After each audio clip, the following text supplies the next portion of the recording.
หมายสุงค่าพี่น้องปันแห้งจุ่มข่าวผู้ใดฮอกเข้าขาดังเซ็งห้องจากเกิดวันที่วันแซนโตจีเวงเมืองใหญ่ในสุงลิกจู้เจ้าสวนไอวาพอถึงวันที่31เดือนมากปี2020ในติดกึดลองฮับซื้ออ้อยย่ามเร็วอยู่ที่เจ้าสวนเขามังจื้อซ้ำทบลองหยาบตาดีแดบอ้อยขายให้ขึ้นดันย้อนคมหนีเขาอำจ่ายเงินกาอ้อยปันหนังโคโซนอันส่งขายจู้กลมหนีไว้ในค่ะทุกวันลิเกว่าอ้อยอันฮับซี่ได้ตีมั่วแล้วในเขาว่าแต่ยังมันนำคิดนะมันนำในฮะแน่ชนอ้อยแน่มันก็ไปจุด60ในกลางมันก็ไม่เคยนี่คือฉากใช่เหรอปีนี้ฮะมีตั้งหยาบแทงห่ำทุกปันเงินในฮะแน่เมื่อเจ้าได้ก็ห่ำทุกปันอยู่เมื่อลามาในห่ำทุกปันในทำกำเชิงวันทุกเงินวันดีๆแห่ในฮะแน่พวกกัดทุกดีๆในทำไรเอ๋นั่นขนาดเพราะว่าหนูไร3 ปากทำได้ปันมา40-50อย่างนี้ฮะแน่คิดว่าทำดอกได้ทุกเงินพวกเงินห่ำปันตัวเงินเงี้ยเนี่ยทำมาได้100 ปันสเปเชียลเนี่ยทำอะไรไปอยู่แทง5 วันที่ไหนดีๆเขาหรือนั่นย่ามเหลวจะส่วนเขาและเสียงการแทบอ้อย1 ตุ้ม5 ปากกาก้นต่อต่างกาซ้ำ1 ตานไล่ปัน12,000 ถึง 17,000กาซ้ำ1 ตานในไล่ปัน35,000 ถึง 50,000เจ้าในย้อนฝ่ายคมนี้อำจ่ายปันเงินกาอ้อยกำเหลวเลยเจ้าส่วนเขาอำจ้าเอาเงินมาปั่นขึ้นแต่หาจ้างก้นเหตุการณ์เนี่ยค่ะเขาเจ็บแน่เงินในทองเขาเนี่ยเขาถึงกับปักแสนในเขาเลยเนาะฉะนั้นเจ็บส่งอันเขาแน่ก็ไม่เขาทุกเงินมาบันเท่า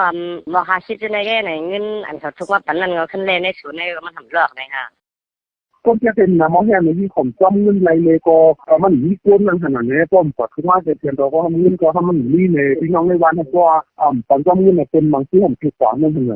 ที่เขาก็ซื้อในเป็นมาต่างพอแต่คุณชวนในว่าในวันนั้นก็ออกว่าน้องก็ทำไว้ก็กลุ่มเดียวกันแล้วก็คือตอนนี้น้องก็ไปจ้างขายที่ตั้งหมอกกันก็ก็ขายเป็นต้องนอกก็กลุ่มเขาทำโคซี่เนี่ยก็ไว้เขาว่าเขาเป็นที่ไหนก็เขาไปเตะจะล่างเจ็บในเปลี่ยนตัวนั่นเนาะก็ต้องล็อกที่ก็ขายเป็นต้องมาเพราะทั้งหมอกที่ก็ตอนนี้จิตใครเห็นว่าที่หนูเจ็บแค่นี้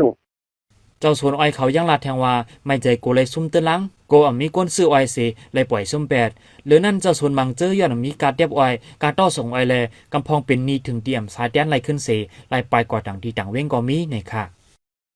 ดีกายได้ก็ก้นยาวนำนะครับพี่กำพองพรว่าเฮ็ดไว้เนี่ยในกินในเปียดส่วนนั้นขนาดไหนปนุใกล้เขาจะไหนทีในมาใส่ก้นวันผูกแป้นให้ในลงว่าขันค้าแน่มันปีกายในคดีซุ่มจำเฮียงค่ะอันเปียบเย่าหูจะนั่นค่ะเนาะกำพองว่าถูกมีกลุ่มนี้ไปมึงมันมีอยู่ก้นวันให้เขาวันเนาะเขาเฮ็ดอ้อยเย่าอะไรแฮก็ไม่มีกลุ่มนี้นำขึ้นมาขนาดเงินในมือเขาก็ทำนี่แต่ที่เจ็บอ้อยเขาเนี่ยก็ให้นั่นแฮไปเขากำพอง